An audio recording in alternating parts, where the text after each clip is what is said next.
Hi, this is Dale with Sandpiper Pumps.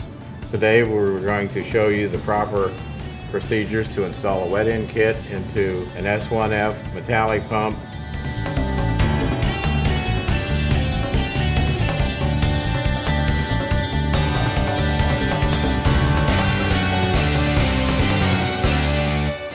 The procedures you're about to see also coincide with the G1F. We're going to utilize Sandpiper genuine parts today. Out front we have a wet end kit and an air end kit. All the components used in these kits are the recommended replacement parts when doing a rebuild. The rebuild you are going to see is accurate in man, method, and machine. For video purposes, some phases of the work performed have been condensed in time. If at any point in time you feel you need to pause this video to get caught up, please feel free to do so. Identifying which kit is required for your repair has become easier on newer pumps with the permanently affixed metal serial number tag that now indicates the wet end and air end kit information for the pump. Kit information can also be found in the service and operating manual. Sandpiper genuine replacement parts, wet end and air end kits provide a bill of material for the components included in the kit. All items included in the kits are components that Sandpiper recommends replacing when rebuilding a pump. The pump we are using today is an example of the ease of kit installation. Always consult your respective service and operating manual before performing any maintenance on your pump. Service and operating manuals include composite repair parts drawings, repair parts list, and torque specifications. For service and operating manuals or more information, visit us on the web at sandpiperpumps.com. Always remember that safety is the highest priority. When working on or around any equipment, always follow the correct safety procedures. Always read and follow the safety warnings and instructions in the service manual before any work is started on the pump. For more information, see the warm-up video on safety at sandpiperpumps.com. The pump we are using in this presentation has been built new and is considered easier to work with than a pump that has been in a process. Additional time may be required for removal of outer chambers and some of the castings in this unit. These are the recommended tools used with this rebuild. While the sizes may change based on the model, the type will remain the same. Torque wrench, ratchet, small slotted screwdriver, needle nose pliers, sockets and or wrenches, 1/2 inch, 9/16 inch, 5/8 inch. Let's get started. For video purposes, we'll be using a 3/8 inch cordless impact gun. Begin by removing the discharge manifold. Once the cap screws are removed, we can now remove the discharge manifold. Once the manifold is removed, we remove the discharge balls and the seats. Set these items off to the side. We can now roll the pump upside down, setting it on the outer chambers. We can now get to the cap screws securing the suction manifold into place. Remove the manifold cap screws and the manifold. Remove the seats. You can roll the unit over and remove the suction check balls.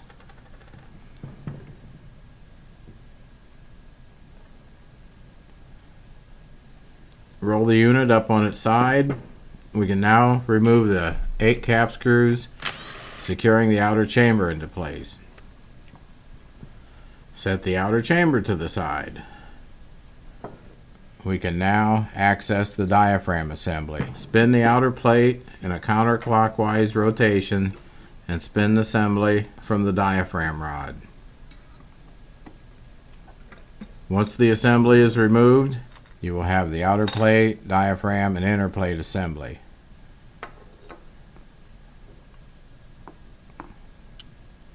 Remove the diaphragm bumper from the diaphragm rod. Roll the unit up on its side.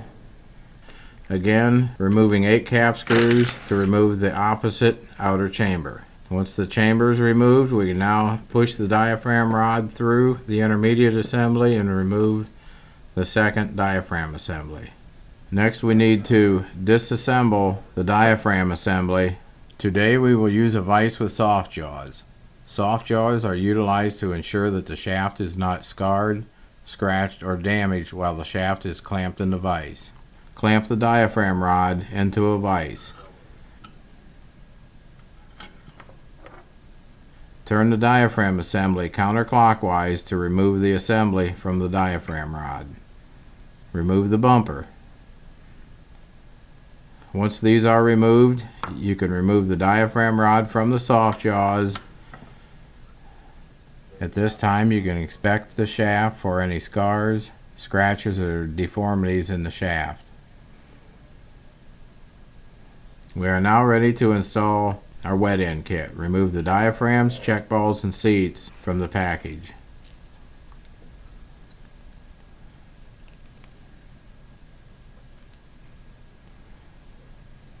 Inspect the inner and outer diaphragm plates. Ensure the plates have no sharp edges or scarring on the radius. Plates can be cleaned up with emery paper, crocus cloth, or fine sandpaper. Make sure the radius is maintained during cleanup.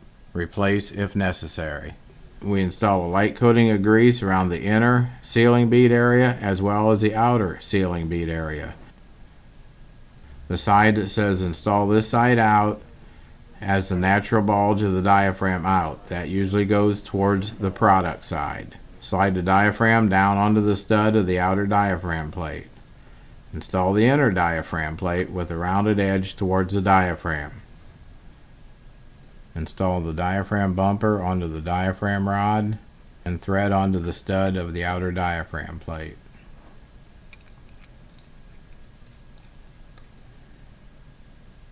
Once this assembly is threaded together, we need to check the inside radiuses of our intermediate for any imperfection and dress up accordingly.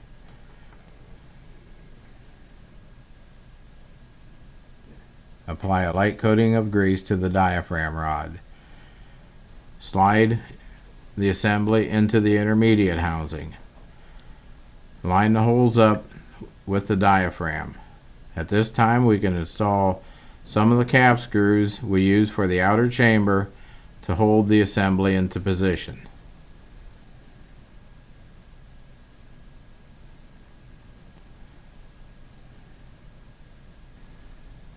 Once these are installed, we can roll the assembly over, install the bumper, and ready our second assembly for installation.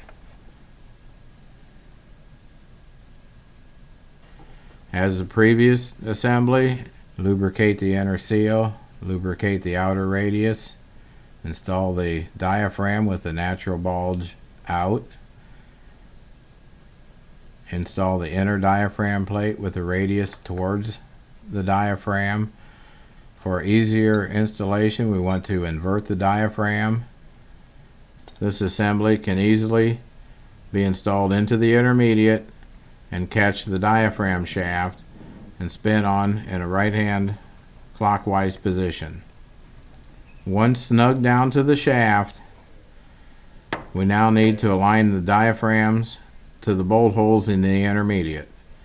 Never go backwards on this assembly. Always tighten in a clockwise position and align the hole to the next hole ahead of you, so the hole in the diaphragm lines up with the hole in the intermediate. Once aligned properly, you can remove the cap screws from the opposite side. Now we were ready to install our outer chamber. Inspect the outer chamber for casting integrity. Inspect the machine faces and radius of the chamber for damage or material buildup. Scarring, scratches, or material buildup can be cleaned up using emery cloth, crocus cloth, or fine sandpaper. The discharge side of the chamber should be up towards the serial number plate. Install the 8 cap screws to secure the outer chamber into position.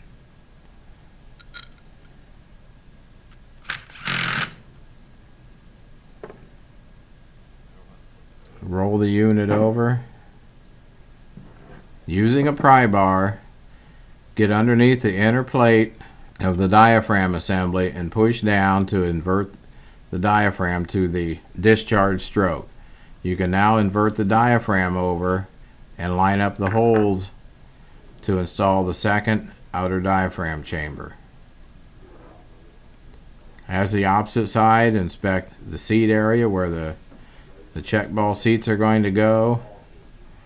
Inspect the suction side ball cages to ensure they are in good condition. The discharge side of the chamber should be up towards the serial number plate.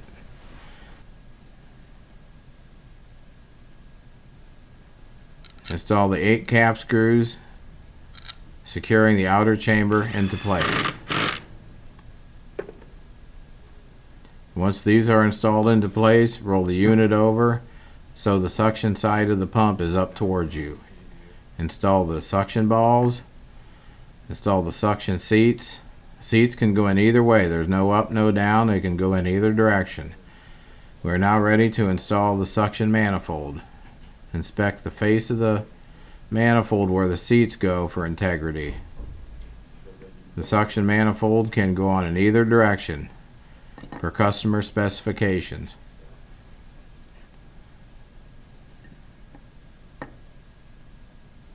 Install the 8 cap screws that hold the manifold into place. Please notice the gap between the suction manifold and the outer chamber. This will not be a face-to-face casting. These are a hard seat, so it will not squeeze completely together.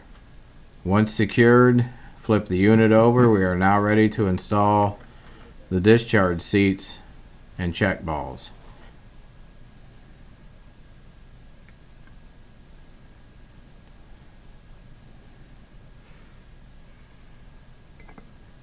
Orientation of the manifold is based on the process's requirements and may be installed in either direction. Inspect the discharge manifold, the ball cages to ensure that they are in good condition, they are not worn or any sharp edges. Install the 8 cap screws and secure the manifold into position.